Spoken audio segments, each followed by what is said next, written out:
and we want to set a standard. So this is the first step in setting that standard before we get to Slingers is a fully professional club. If you notice, our players, we have a team bus. We train every single day. The players are outfitted. You will know a Slingers FC play in any venue. Even if they're not playing, they're always decked out in their Slingers team wear. So that's the very first step, setting the standard for professional clubs in Guyana. And the thought process in hiring the overseas coach, and you really had a good start. Tell us about how that fits into the whole vision of moving now into battling the Caribbean realm, providing that you win the Elite League. Well, definitely we want to. We definitely want. We had the opportunity once and it was lost. But now looking forward, we want to get back there. We want to be where through the Conquerors and the Guyana Defence Force were after winning the league. Slingers FC wants to be there. We believe that. So we built the team in stages. We built the team to compete in West Demerara, won the league twice, then built a team to compete in the GFF Elite League. And we are off to a good start in winning the league, 3 points down from one match. But in the thought process in hiring Alex Thomas was more or less bringing something new to the players. It's important for them to be exposed to different coaching styles as well too, because they'll be exposed to different playing style.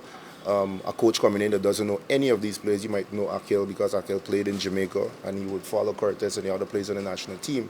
But we wanted to also showcase ourselves on a regional level. The coverage has been really good so far with Alex.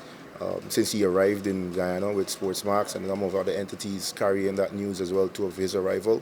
And I think it all goes well for Guyana football to show that, okay, fine, Guyana is definitely the place to be in the next couple of years. Who knows, might not have the top professional league.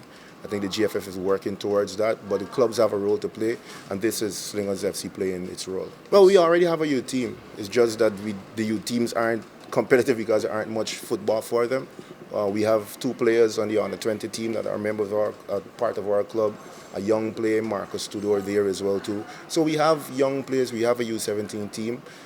Developing a women's product is going to take some time because that's on a whole other level of development, not just from Slingers FC, but it goes from the Guyana Football Federation and the association as well.